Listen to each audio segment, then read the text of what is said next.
What's up guys, today I'm going to be showing you how I install a DSP5 switch on an LML Duramax. If you use the video and you find it helpful, please like it, it helps to reach more people, and if you want to see more diesel content, please subscribe. Also check out Instagram at Dark Iron Diesel. So first thing, you're obviously going to have to tune the truck. I flash with a laptop, but if you get one, you'll probably just get kind of one of these auto cals, and you'll use that. You'll put tunes on it from your computer, and then you'll plug it into your truck and you'll program it. So I'm not going to go into that, but that's what you're going to have to do first. And if you need a tuner or you need, exhaust, stuff like that, I will put links in the description down there where to get your own. Whether you live in Canada or United States, you should be able to get some. But anyways, once this is complete, we will get on with the install here. And with these trucks, you have the option of just doing a single tune, or you can do the switch, which will kind of switch between power levels. So I usually just like to do single tunes on my trucks, but this guy wants a shift on the fly, so that's what we're doing. And you'll see that's what it's called. People always read it as a soft switch, but it's actually SOTF, so shift on the fly. So, but we still call it a soft switch. But yeah, that's what we're installing in this truck. All right, it looks like we are all done. So again, just make sure that you are installing a shift on the fly tune onto your ECM, or else the switch will do nothing if you install it. If you just install a single tune, then you have no need for a switch. So just keep that in mind. One thing that sucks about this truck is that it's got 37-inch tires, and I'm assuming about an 8-inch lift. So working on it is going to be much more of a pain in the ass because it's so tall. And we got to get working on the ECM here. Also, I'm not sure why his TCM is sitting here. It should be kind of up here. So maybe we can fix that for him. Unless the clip's broke, we'll have a look at that though. I put the TCM back where it's supposed to be, like that. I didn't have any of the just kind of push Christmas trees on their own. I had these ones for hoses to go into, but whatever. That's what he's getting. It's better than how he had it. It's out of the way. That's how it's supposed to be. This is what I put in there. So it'll work. I don't know if I mentioned, but this DSP5 switch is for EFI Live. I don't know how EZ Lynk does it, if it's the same or not, but this, just so you know, is for an EFI Live shift on the fly tune. So getting into the install here, it's kind of got a mess of wires in here, but we're gonna want to disconnect the two negative battery posts. So one here, and then your other battery on the passenger side, disconnect the two negative battery posts. So what we'll do now is we're gonna get this cover off, and it kind of just slides off. You might have to use a pick or a flathead to pop it off there. And then on this side, there's a tab here that you're gonna press in, and then you're gonna pop it off. I'm gonna use two hands for it, but that's how we get this top cover off. All right, now we can see the three plugs on the ECM. So this plug here, it's on the right or towards the back of the truck, closest to the firewall. This is the plug we're actually going to be tying in wires to. So I'm gonna remove it, and it has that red locking tab. If you can see it right there, you need to pop it up. I'm gonna use a right angled pick, pop it up, and then you should be able to press on it. You can kind of press, there's a little tab right here, you press it, and at the same time you kind of lift this bar up, and that's gonna push the ECM away, push the connector away from the ECM, and it should come undone. I'll show it more when I have it off so you can see better. And we're gonna try to get this wire, if we kind of fish it down underneath these power steering lines and bring it up here, hopefully we can work on it here. Now I know sometimes it's easier if you just remove all three and then push them all up underneath power steering lines, and then you can have more room to bring it up and play with it here. So I'm just gonna try to do the first one first, and if it's not enough slack, then I will remove the other two connectors as well. Maybe you'll even be able to see this, but if I put a pick in here, there, I just popped it up, and now I can press, I believe it's right down here, somewhere there. Press here above the tab. Oh, there we go. Just kind of comes up, and see it kind of as I lift up on this connector, it's pulling away from the ECM. Just kind of like that. Sometimes you got to kind of move it back and forth a little bit just to get it all nice and free. But just bring it all the way up to the top, and then gently wiggle this connector off. Try not to use any flatheads or any tools to pry it off. Just do it by hand because you don't want to break it. And there it is. That's that red tab we have to pop up. And yeah, it's disconnected. So I'll see if I can feed this under and how much room we have with it. Here's the connector now. I pushed it underneath the power steering lines and wrapped it up here. And I don't know, I think we got enough room, enough slack to play with it here. If you think you need more, then just unplug those other two connectors and feed them underneath the power steering lines, and then you should be able to pull this up even more and work on it. But I think that's probably going to be okay for me. I guess we'll keep going and see if it works or not. Now I just put that connector out of the way for now, and we're going to feed this DSP5 switch. We're going to feed the wires through the firewall and just kind of run them to where they need to go. To make it a little bit easier, I'm going to remove these 4 bolts and just get this bracket out of the way, and then we'll be able to see underneath there better at the firewall to feed the wires through. So with this exposed, like this guy has a mess of wires here, which I just hate, but whatever. Since he already has wires coming through here and it's just kind of done like that, I might just run mine like that too. Or you could, this is popped out too. I think this is your hood latch cable. You could go that way. But what we're going to do is we're going to feed a metal coat hanger through there. And then we're gonna tape it up to the wires and we're gonna pull the wires through. Okay, I'm choosing to go through here. I have my coat hanger in there and we'll go look at it in the cab. Okay, so it comes from up there. You can kind of see the hole, the light coming through. And then here I have it taped gently because you don't wanna wreck these pins on the end of the wires. But I have it taped there, and then just make sure this is all free and we're gonna slowly pull it through the other side.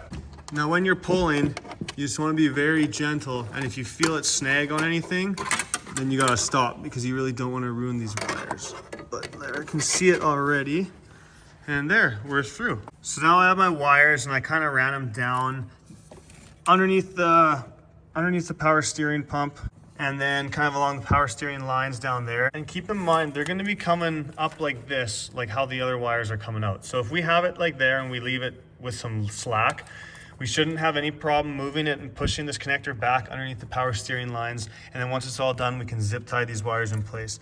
But for now, I'm going to put the loom on them just to keep them protected. And then we will move on to the next step. So I put the loom on like that, and then I hold this with my one hand, and then I use my other hand to just keep pushing it on. And that's how I get the loom on. And there we go, loom. And the loom goes all the way through, which is what you want because you don't want it to catch on anything or cut the wires. Now we're gonna go back to this ECM plug.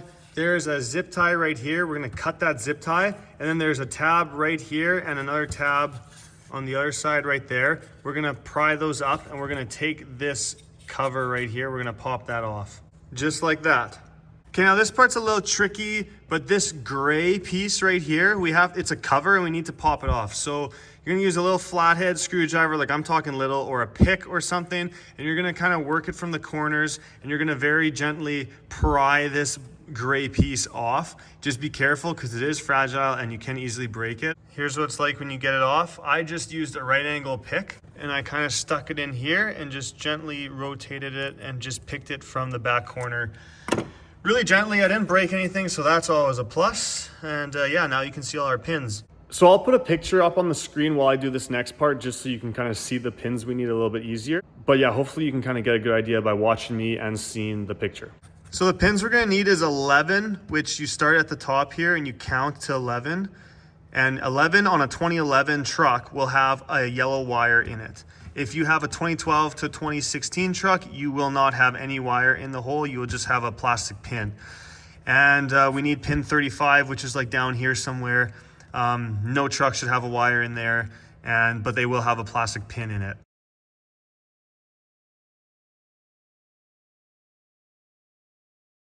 The yellow wire that we're gonna pop out of here, it can just stay out. We don't need it anymore if you do have a 2011. And like I said, if you have a 2012 or newer LML, then you won't have any wires in the holes we need. So if you have a 2011 like me, we gotta count pins. So 1, 2, 3, 4, 5, 6, 7, 8, 9, 10, 11. 11 is gonna be this one that my finger's on. That's gonna be a yellow wire coming out the back. And we need to grab a pick or a paper clip or something and shove it down in there just to release the pressure. There's a little tab there that we have to pop off or just hold back, and then we can push the clip out. I'll also have a picture of that so you can see.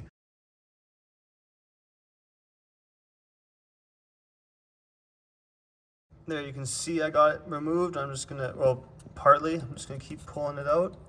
There, you can see it disappearing. And there we go, pulled her out. So if you can see in there, those little tabs there, it's hard to, I'm gonna try to show you better. So these little tabs, all of them have a little tab, like here's one there, another one there.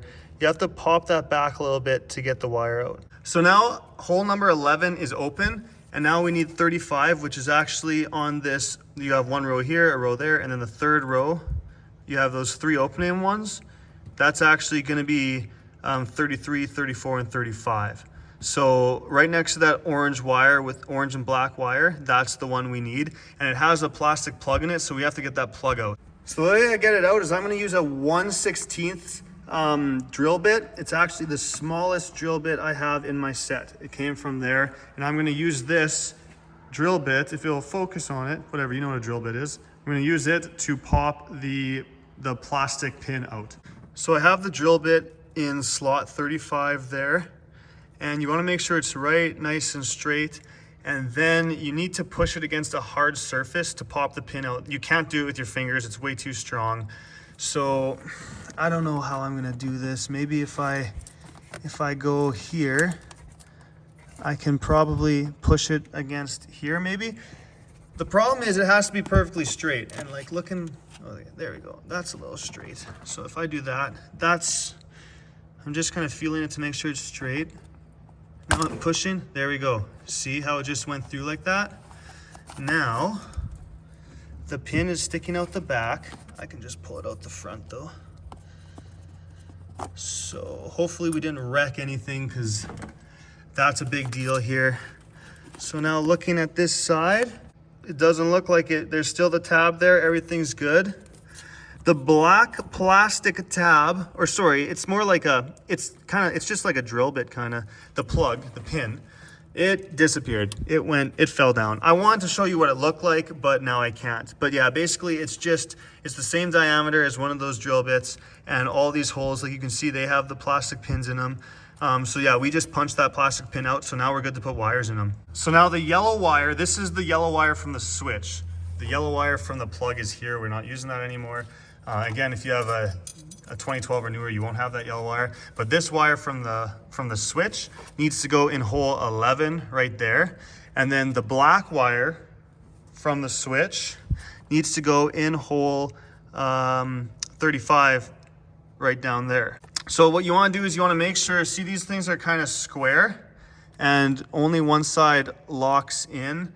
So you need to just look at it this way and make sure you have it orientated the same way that these ones are. So, and you'll see that these are they're not orientated the same way. Like they are for the row, but each row, like these ones, it's at the top, this one's at the bottom, these are at the top, these are at the bottom, just the way it's orientated. So just make sure you put it in the right way. And once you kind of move these wires out of the way so you can slide the wire in, you should hear a very little click sound when it goes in far enough. And then you can give it a little gentle tug back to make sure it doesn't come out, make sure that it is clipped in place. And then you can also come to this side and just find the wire and make sure that they're all flush, they're all the same depth, so that you know the plug is in all the way. So yeah, yellow wire goes into hole 11 up here, and the black wire goes into hole 35 down there.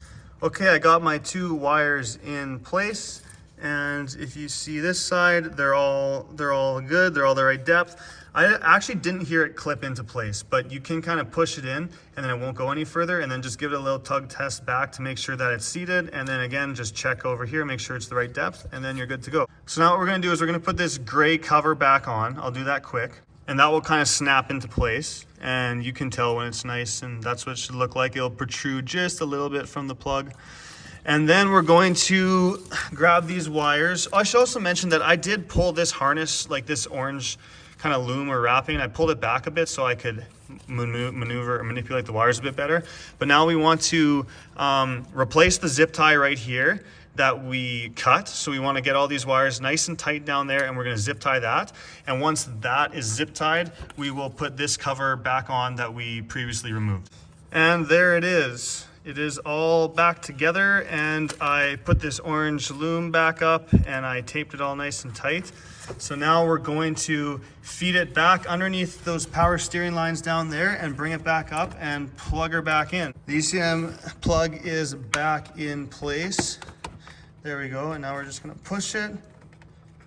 And as we push it, it will lock in. You hear it click, push the tab down, and it's on. Now you have the wire here. This is the wire for the switch. So you're just gonna wanna make sure that that is zip tied out of the way. You got your steering shaft down there, which you don't want it to wrap up in. So then, yeah, bring it up here and just secure it the whole way. Probably pull any excess that you have into the cab, and then we can zip tie it nice and hidden underneath the dash. Remember to put this cover back on, put this cross brace bracket back on, get all your tools out of there. And other than having the batteries still disconnected, which we could connect, actually, you know what, let's do that. Let's connect the batteries right now. Ooh, that sounds bad. I hate that sound. There we go. Connect your two negatives, and then that's it for underneath the hood. Now you can just test your switch and make sure it works. I have the key on right now in run. And if you press this little white button, see that green light comes up? Just like that.